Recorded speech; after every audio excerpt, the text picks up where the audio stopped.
Muy buenas tardes, bienvenidos esta tarde. Good afternoon. Welcome back to our room number 4, the pro-business meeting room of Madrid platform.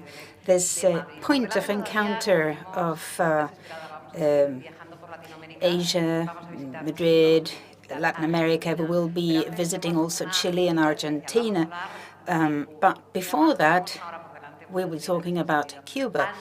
So it will be a very interesting hour. But let me remind you of our official hashtag, Madrid Platform, so you can share interesting information and just be reminded that you have interpretation at your disposal should you need assistance to be able to follow in Spanish or English. I would like to bid welcome to Gustavo Machín Gomez, Ambassador of Cuba in Spain. Go ahead, sir. Good afternoon.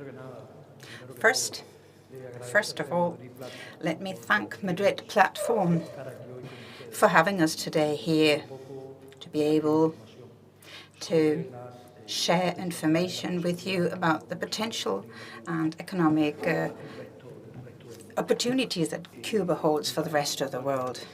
I represent my country, Cuba, as a proud Cuban, and since 2010 we have embarked on a process of internal transformation, that is the updating of our economic and social model.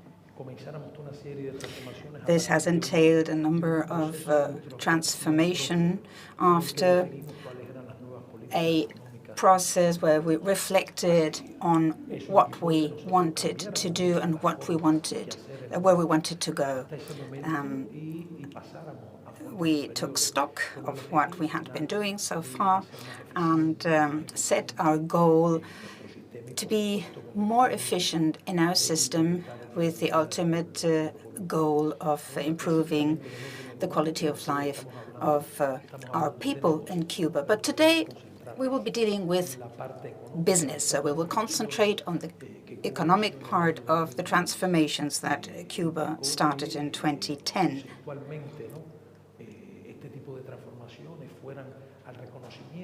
With these transformations, we realized that there are multiple types of ownerships and multiple types of production. So it is a matter of concept. The state obviously is fundamental in the economic life of the country, but this updating of our model entails recognizing other types of ownership. Firstly, promoting other types of production apart from the state-owned or state-centered ownership and production. There are the cooperatives in our economy, and then we have the freelancers, the self-employed private initiative in a number of industries and sectors of our economy. This process also led to a change in a way of considering the role that foreign investment has in our country. And now we see it as a complement to our economy, for our development, and we realize that it is important, it is instrumental for the development in our country. So, for foreign investment, we need, on the one hand, the influx of capital, that means employment, and thirdly, also markets. The foreign investment law in Cuba was updated so that nowadays it is very flexible, very up-to-date.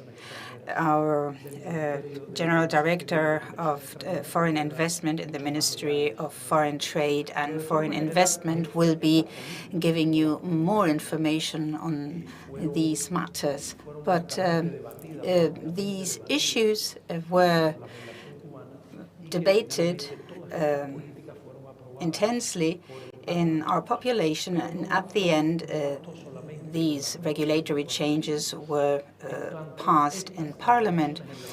But these economy transformations needed the necessary legal framework to give partners, trade partners in Cuba and foreign investors the necessary assurances, the necessary legal framework. Thus, the changes were included in the Constitution in 2019 in an article that I will be reading out, because we're talking here about legal certainty, laws, and legal order. Article 22 says that there are types of ownership and productive systems that are recognized. On the one hand, you have the state-owned company, but equally cooperative social organizations, non-profit organizations, private ownership, mixed ownership, that combines two or more types of ownership, where you can also include foreign elements. The Constitution contemplates that these types of production are on an equal footing.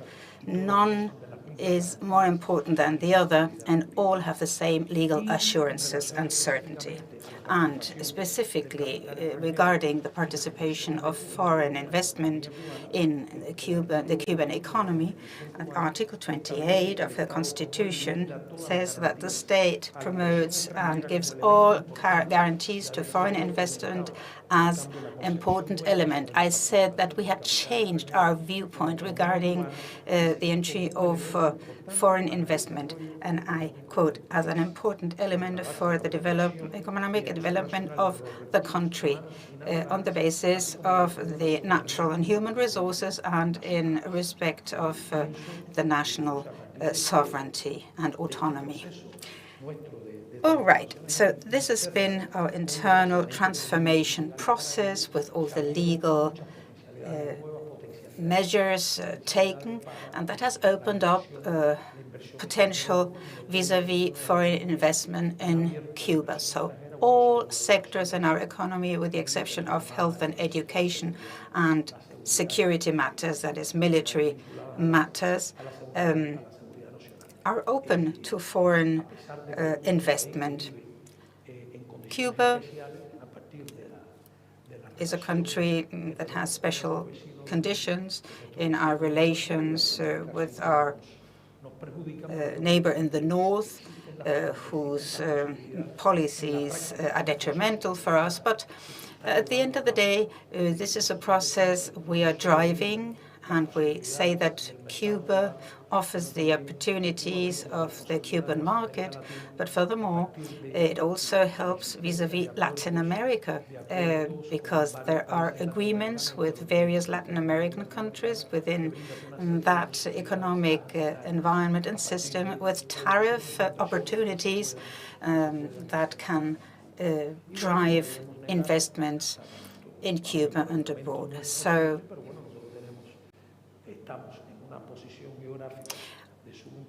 our geographical location is key. We have a strategic importance and have been strategically important since the colonial times. At the times, we were the crown jewel. So we are incoordinated between the north, the south, east and west. And in economic terms, that means that we hold a lot of opportunities and potential that we do promote, and we would like others to tap into this potential. So we talk about sovereignty and independence. Investment in Cuba needs to be a win-win situation, and it has to contribute to the development of the country. And so far, regarding this issue. We haven't had any problems with foreign investors in Cuba. They recognize that Cuba is interesting as a place to invest in. And regarding the future, it holds a lot of potential for foreign companies. For Cuba, the diversification of partners in every sense is very interesting. We hold nobody dearer than others. Everybody is on an equal footing, and that is our basis. That is our foundation. With all the legal certainties, legal framework, for example, and most importantly, the Constitution that is the necessary regulatory frame to give the necessary assurances to foreign investment. I really would like to go into more detail. Subsequently, this was a first approach to the situation, and I will now give the floor to the Director General for Foreign Investment in the Ministry, who will be able to flesh out what I have already briefly broached. But thank you so much. Thank you, Ambassador, for joining us today. If you mind, thank you. As you have heard, the ambassador said that we will be moving to more technical issues. We talk about investing in Cuba. Carlos Luis Jorge Méndez, Director General of Foreign Investment of the MINTEX, the Ministry for Foreign Trade and Investment, will be talking. A very good afternoon to you. So, our ambassador was saying that you would go more into technicalities and more details relating to rules. A very good afternoon to you all, and we thank you for this chance that you give us to connect to you, even though it is done remotely. These new ways of communication are available to us in times of a pandemic, and we thank you wholeheartedly. I also greet Mr. Gustavo Martin, our ambassador. I thank him for his record, for his work. It's been quite a while since I last greeted him, and it's a real pleasure to be here with you, sharing our views and promoting our relations between Europe and Latin America. So, going into further detail, we'll try to approach the topics, the legal issues, more deeply, more specifically. I feel like I need to talk about the vision we want to share with you, the vision of our authorities, our government, the Cuban government regarding foreign investment. I need to go back to 2014. At the end of 2013, the Cuban government passed a new policy for foreign investment, as the ambassador was saying, a new way of considering foreign investment. It was not a steady policy for the whole time, but rather it has evolved from a general perspective to more sector-based perspectives. Initially, foreign investment was seen differently, and some people might still see foreign investment as a necessary evil, let's say, at the beginning of the year 2000, or at the end of the 90s. But in 2013, there was a mindset shift, and foreign investment was seen as a complement to public activities in Cuba. So general policy was approved, same as a regulatory framework for the Mariel area for special development with very specific characteristics, and a legal framework was approved to attract foreign investment to that area. It's been a while since then. Some years elapsed. And now we've come to see foreign investment as an essential component in our development strategy for our country in certain sectors.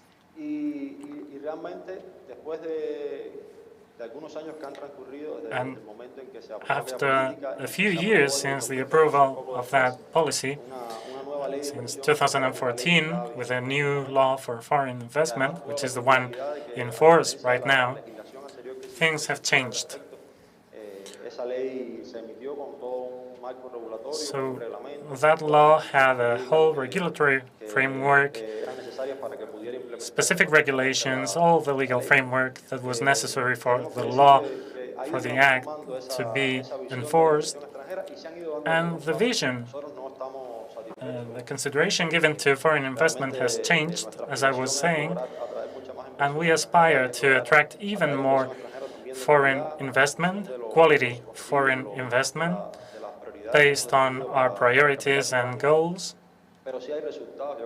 But there are results that can be mentioned. We've had business with foreign investment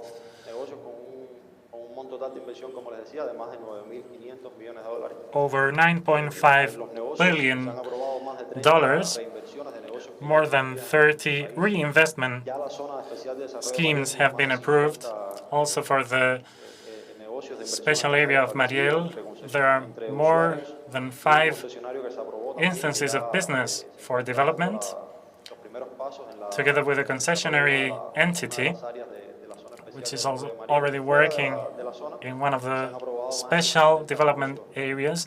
And outside that area, 70 other development schemes have been approved and enforced. It's not that we want to stop at that point. We don't think that's enough, but it does show that there's a change, there's a transformation on the part of Cuban authorities on how they envision foreign investment. And there are results. We've got more than 40 countries,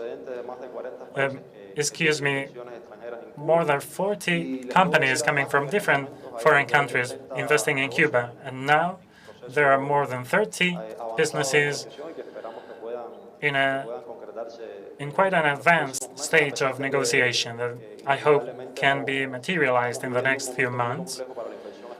We are going through a very difficult period for foreign investment.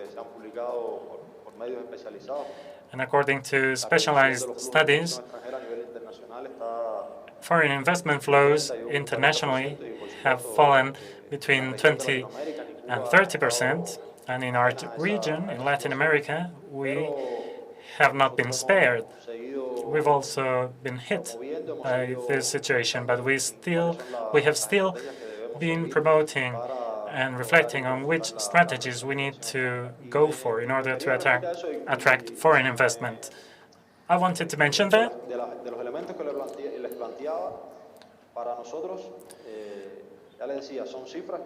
In our opinion, these figures, this data, show that Cuba can be attractive for investors, but we don't think it's enough. And I want to insist on that. Since the year 2014, since the approval of that law that I was mentioning, we've been learning. Decision makers have been learning. Entities have been learning with a solid component of planning, in the case of Cuba, with a planned economy. So our steps in order to attract more foreign investment need a recognition on the part of the authorities, promotion as well. It is not just about the Cuban constitution and our legal framework. It's not just about changing that. We also need to change the mindsets of our businessmen and women. And we need to create those spaces and not just focus on the legal side of things, on the business side of things, but rather to create instruments and institutional mechanisms that promote foreign investment, and that foreign investment can be aligned to our goals. Namely, that foreign investment can be established in Cuba and can cater for those goals that we had in mind when creating this new environment, and benefiting both the interests of the Cuban authorities and of investors.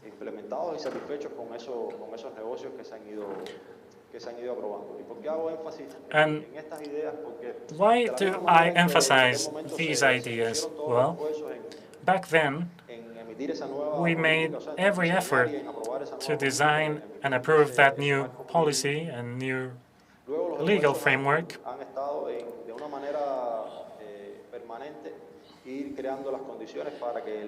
But later, we've been trying to create suitable conditions for foreign investors.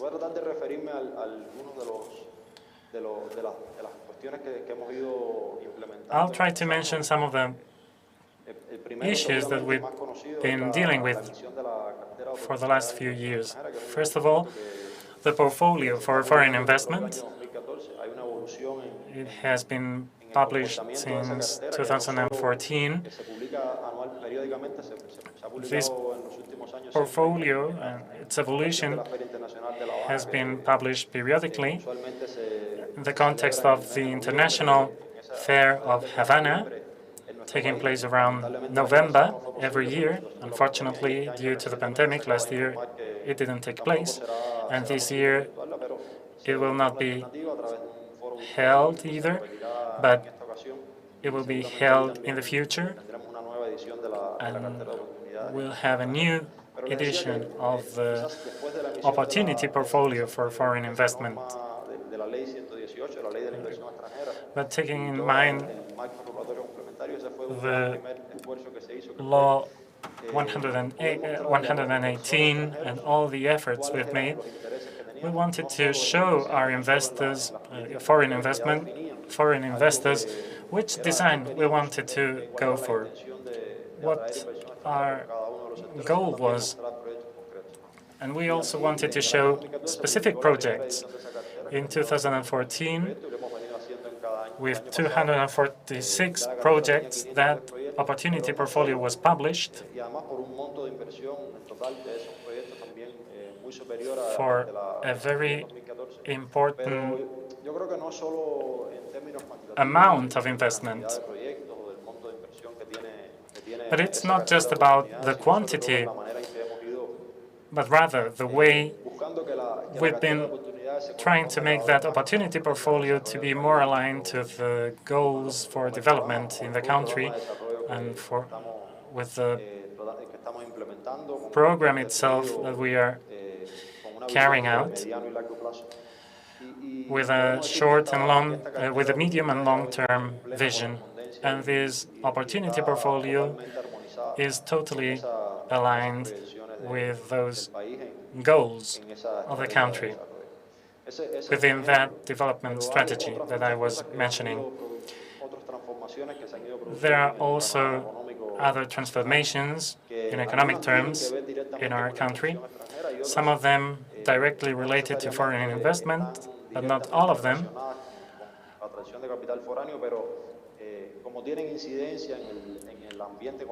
But there are.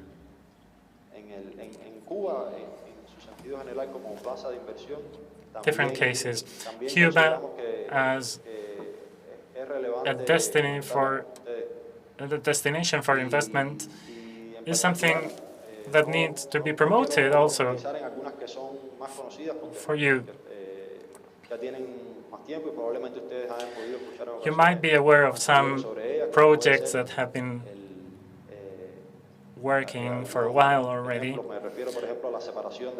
For example, separating state, public, and corporate roles. It was a process that took place between 2011 and 2014 in Cuba. Formerly, ministries, and there was not a very clear separation between ministries and corporations, but back then it was decided that it was necessary to separate corporations from sectoral agencies when defining public policies. And nowadays there are corporate groups which consist of private companies that are active. But we should not forget that planning is our main way of approaching economy in Cuba, and the ambassador also mentioned the importance of the role of public authorities. But I would like to talk to you about more recent developments as well. Within this process of transformation of the economy, some call this process an update of the Cuban economic model.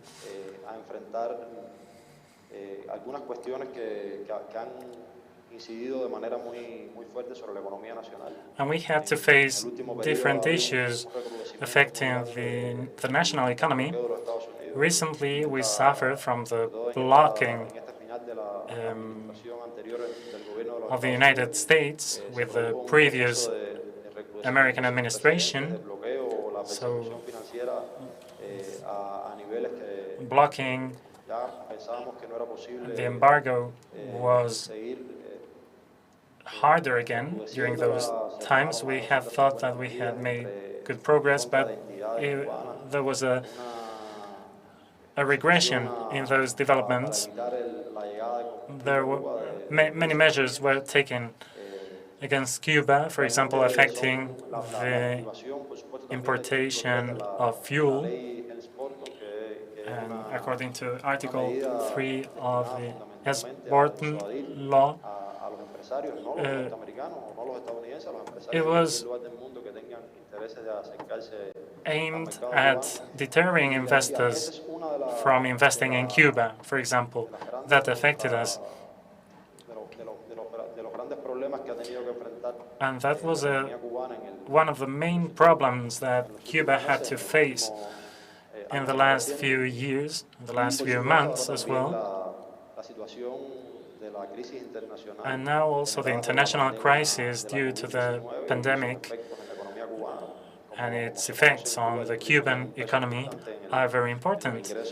Tourism is paramount in Cuba in terms of income, national income. So we were hardly hit by the pandemic, but our authorities are not static. They are acting, and they are taking measures to face this situation. One factor is foreign investment in that solution. The development of our territory is also very important. As opposed to previous times when Cuba had a more centralized approach to economic development, now things are different. We are emphasizing more the role of territories, of regions in economic development, we are promoting foreign investment, and we are encouraging our regions also to present projects. And that will be important for the next edition of the opportunity portfolio. This just doesn't apply to the main towns and cities, but rather any municipality of the country should be involved.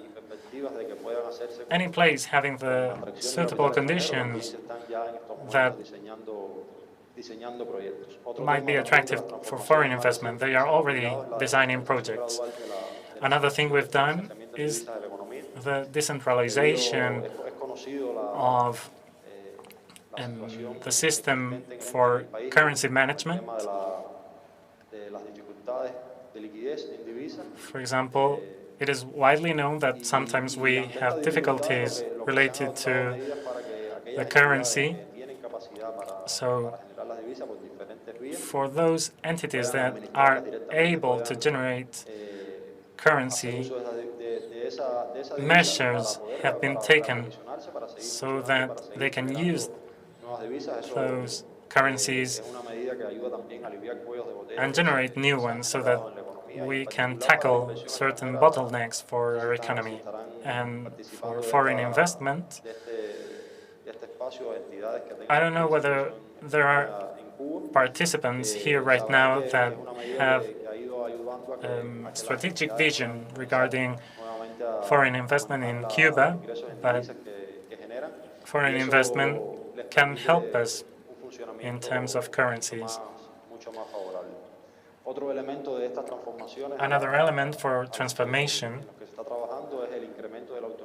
is the increase of the autonomy of entities, corporations, so that corporations can make their own decisions, so that they don't need to wait for public authorities to tell them what to do, but rather that they can create business, that they can generate new approaches to development and to growth, and so that they contribute to the development of the country. Progress has been made in computerizing the Cuban society, digitalizing us. In the last few years, there has been a very remarkable increase in that respect. For example, in the last 5 years, connectivity increase, mobile phone use increase, the use of interactive platforms to computerize economic and social processes have been very relevant, very important. And more recently, a new package of measures has been approved in order to increase agricultural production. Cuba can offer many food-related products to nourish its population and to contribute to the economy. And our income in currencies has been the object of a whole array of measures for growth. We've also tried to promote foreign investment in this respect. We'll talk about that later.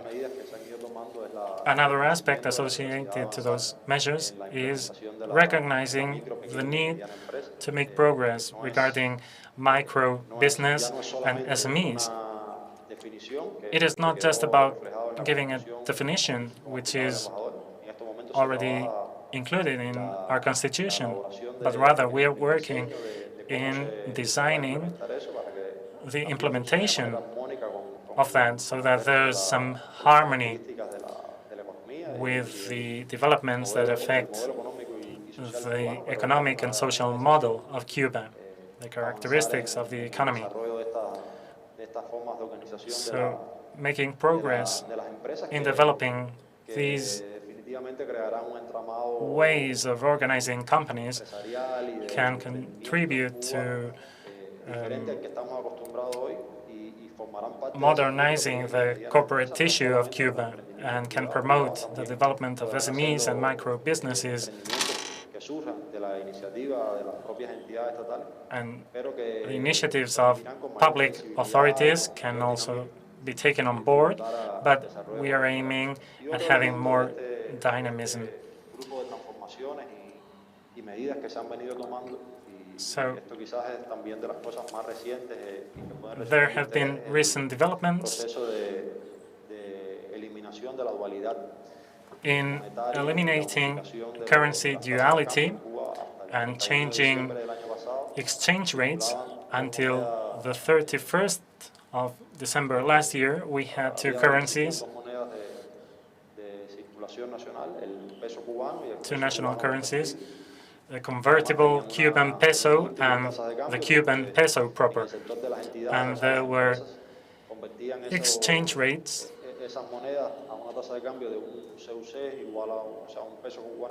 of one convertible equals one normal peso and one US dollar. But in other sectors of the economy, the exchange rate differed. For example, one convertible peso equals 24 pesos. For those of you that are not very familiar with these figures or with this duality, this multiplicity of currencies and exchange rates in the Cuban economy, you might not understand how deep the effect for companies this can be and for the whole economy, but rather from the 1st of January, it was decided to eliminate that multiplicity, and just the Cuban peso was established as the single currency with an exchange rate of one US dollar equals 24 Cuban pesos. There are other transformations taking place in that respect. There was also a process of transforming income that affected salaries as well.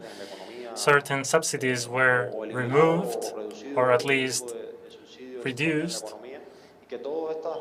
And all these measures contribute to having a different sort of economy, an economy which is more closely aligned with the parameters of how an economy should work. Previously, it was difficult to assess the efficiency, the effectiveness of corporations, how they worked.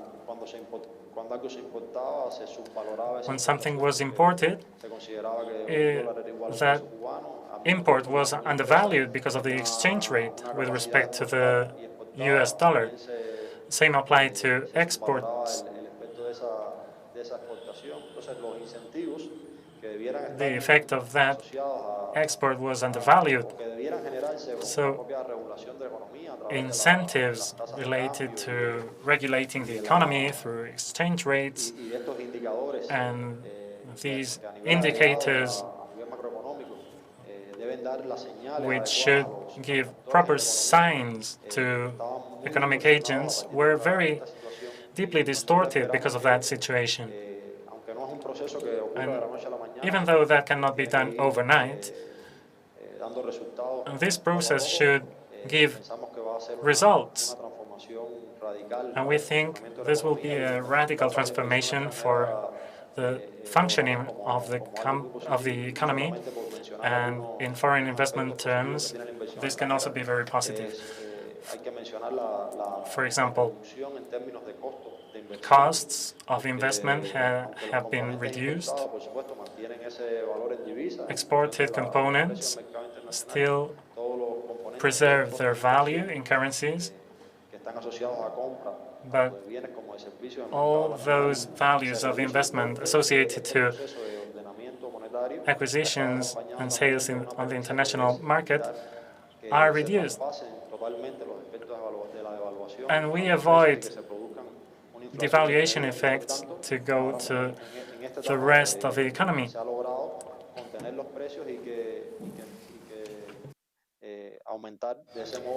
In this stage, we have been able to contain prices and to increase competitiveness of goods and services generated in Cuba. And this is only relating to the production costs, but it also relates to the costs of operating a business. For example, what you pay for your workforce